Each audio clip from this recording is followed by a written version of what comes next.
Anyone who's watched TLC's 19 Kids and Counting or Counting On knows that the Duggar family does things a little differently. Kissing before marriage, booze, and women wearing pants are all strictly forbidden. But having lots of kids? Definitely a priority.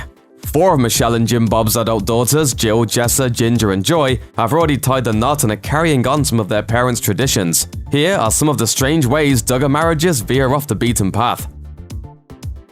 Marrying young. According to a 2013 report by The Atlantic, the average age of a first marriage was 27 for women and 29 for men, but the Duggar girls wed at a much younger age. Jill, the first Duggar daughter to tie the knot, wed Derek Dillard at age 23. Sister Jessa married at 21, and Ginger made it official at 22. As for Joy, she said "I do" at just 19, and it all could be due to the fact that the Duggars court rather than date. Jim Bob explained to People, "Courting is getting to know each other in a group setting, both families spending time together and the couple setting goals together to determine if they are meant to marry. With dating, a couple will often pair off alone, and that sometimes leads to a more physical relationship. And up until the most memorable day of their lives, there's gonna be zero hanky-panky." No locked lips. While many Americans lose their virginity long before marriage, it's not uncommon for religious followers to abstain from sex until they've tied the knot. But the Duggars take it a step further, saving even kissing for marriage. Both go left or both go right. You'll figure it out. It's not that complicated. According to the family rules, the girls all had their first kiss on their wedding day. They can only side hug their dates, though they are allowed to hold hands once they're engaged. Hey, I'll tell you what, you can go ahead and give him a side hug if you want to. 30 seconds.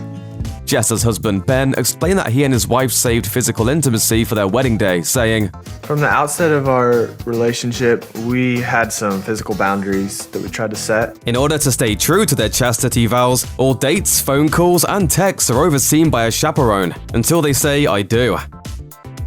Skirts before pants. While most American women wear whatever they please, in the Duggar family, ladies wear only dresses or skirts at all times. I'm super into maxi skirts. Love maxi skirts. They're so comfortable. Mama Michelle explained in a TLC blog post that after she became a born-again Christian, she and Jim Bob discussed the best way for the women of the family to dress, saying, "We really wanted to see what the scriptures said about modesty. Our interpretation was that from the neck down to the knee should be covered." But social media went crazy when then-married Ginger was photographed wearing shorts in 2017. After that, both she and her sister Jill were regularly spotted in pants, and even Joyanna got in on the act, on her honeymoon. However, none of the Duggar daughters who still live at home, including 28-year-old Jana, have been spotted wearing pants. Yet. The more the merrier.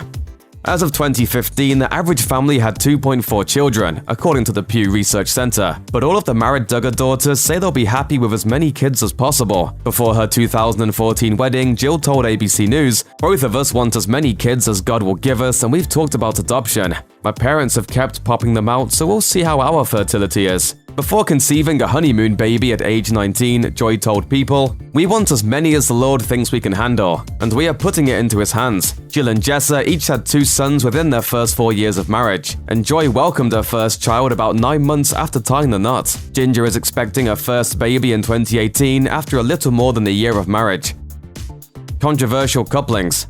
Joy's husband, Austin Forsyth, hails from a family that's attracted controversy by hosting events featuring so-called parenting experts Debbie and Mike Pearl. Their book, To Train Up a Child, advocates spanking kids with plastic tubing and forcing children to fast as punishment, according to the New York Times. The book was even reportedly found in the homes of 3 children who died of child abuse. Despite the controversy, the Forsyths have promoted the parenting book in advertising for the event, but more than one Duggar sister has consciously coupled up with a controversial partner. While gender equality may be on the minds of most Americans these days, Ginger's husband, Jeremy Volo, believes women were created for the sole purpose of serving their husbands. Jeremy wrote an essay. "The first thing that God saw which was not good in his creation was that the man was alone, and, therefore, he made him a helper suitable to him." But Jill's husband, Derek Dillard, takes the title of the most controversial Duggar son-in-law. Once a fan favorite on Counting On, Derek lost the love when he posted a number of hot-button comments to his Twitter page. He took aim at Jazz Jennings, a 17-year-old transgender girl whose life was profiled on TLC's I Am Jazz, accusing Jazz's parents and TLC of taking advantage of her, and refused to call her by her preferred pronoun, writing, "Transgender is a myth. Gender is not fluid, it's ordained by God." TLC then announced it would no longer work with Derek, and he, in turn, announced that no one in his family would be appearing on TLC, including Jill. Staying on the wagon. According to the National Institute of Alcohol Abuse and Alcoholism in 2015, 86% of Americans over the age of 18 have consumed alcohol at least once in their lifetime. And the Duggar ladies and their husbands definitely break with the norm by refusing any alcoholic beverages. All of the daughters threw dry weddings, and both Ginger and Jill have revealed on social media that they drink sparkling juice for special occasions. Mom Michelle is so opposed to alcohol that in 2009, she and other family members protested an Arkansas convenience store that had applied for a permit to sell beer. The store's assistant manager told a local news station at the time, "I was told the Duggars were there protesting it and that Mrs. Duggar was up there crying. And she said that she didn't want alcohol in her neighborhood or her town, so we got turned down for it." Looks like the apples don't fall far from the tree. Thanks for watching. Click the Nicki Swift icon to subscribe to our YouTube channel. Plus, check out all this cool stuff we know you'll love too.